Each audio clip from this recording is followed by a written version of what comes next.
about their safety and whether they were having a good educational experience.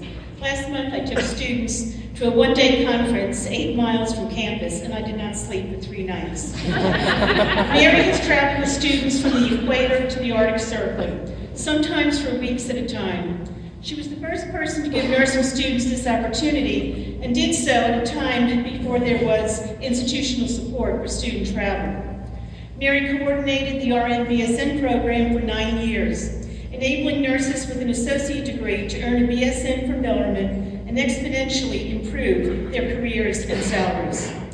In 2008, Mary created the Nursing Archives in the library, and in 2010 established and continues to financially support the Nursing Heritage Fund to support scholarship on the history of nursing in Kentucky.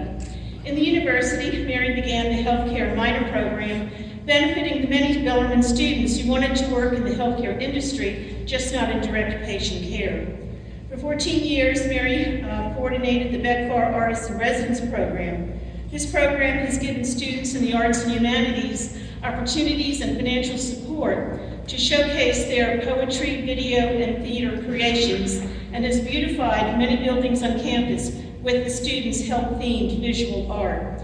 Mary's longtime IDC 200 coordinator and has worked tirelessly with faculty in many departments to develop their teaching. I know because I get those late-night phone calls wondering what to do and how to help people.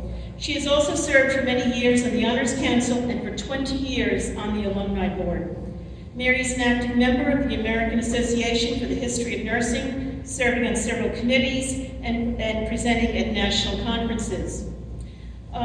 Finally, Mary serves Bellarmine at the basketball games by shouting her corrections to the referees and foul on the nights. I promised Peter I would not go over 2 minutes, so I will not talk anymore about Mary's service to and love for Bellarmine. Instead, I give you my good friend and colleague of 35 years, Dr. Mary Pike.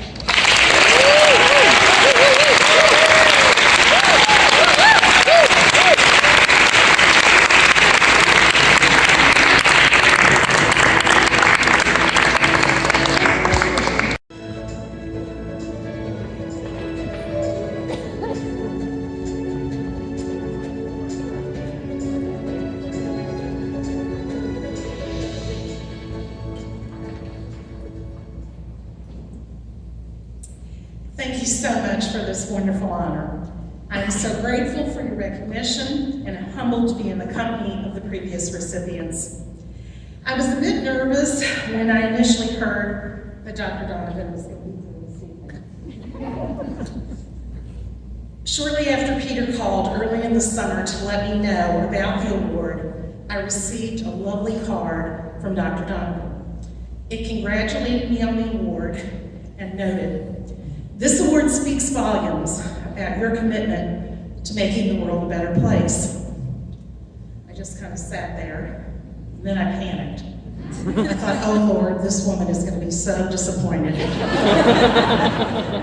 She's going to find out the reason I'm receiving this is I sold tickets to the first alumni beer bash in the quad, and that I was the powder room chair. Yes, the powder room chair, and some of you back at that table remember the Prelude event on the Ursuline campus.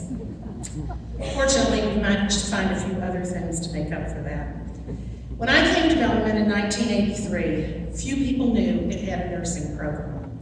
Or I should say when I returned to Bellarmine in 1983, few people knew it had a nursing program. Those of us in the nursing faculty would regularly go out and recruit in the high schools and the hospitals for students. And now, Burke, you remember that. So does Bob Fox. To learn how to do this better, I audited Dr. Gail Henson's public relations class. One takeaway from that class was that to become well-known and successful, it was desirable to be the first. And if you could not be the first, it was to be the best. Well, Bellarmine's nursing program was not the first, so we challenged ourselves to be the best. My entire career at Bellarmine has been dedicated to that goal, not only to benefit our students and our university, but also our healthcare community, those we serve. However, long before I arrived at Bellarmine, I learned the value of service from the Ursuline Sisters at Sacred Heart Academy. Service is one of the Ursuline core values, along with community, leadership, and reverence. My profound gratitude to the Ursuline Sisters and also to my parents for their support of my Catholic education. I have been blessed with opportunities that few nursing faculty experiencing. Teaching for 22 years in the outreach program, where Bellarmine faculty traveled throughout the state of Kentucky to deliver nursing classes in places such as Ashland, Paducah, Hippopassas, and Prestonsburg. Having my daughter, who's here with us this evening, serve as my translator on 2 trips to Ecuador, one of which included a visit to the Galapagos Islands. My husband, Alan, who is also here this evening, also accompanied us. Being a guest at American embassies in Riga, Latvia, Quito, Ecuador, and Dublin, Ireland. Watching proudly as my students lectured on influential persons in healthcare in the galleries of the National Portrait Gallery in London. Helping our RN to BSN students see their potential. And my favorite, although by far the most challenging and the most significant, working with hundreds of students and patients in community and hospital clinical experiences. One of the nicest aspects of this award is that I have heard from friends, family, and many former students and colleagues. I shall cherish their accolades as well as the memory of this lovely celebration. Although cliche, it is far too difficult to acknowledge everyone individually. So to all who have supported me throughout my time at Bellarmine, and for all of those of you who are here this evening as my guest, my sincere thank you.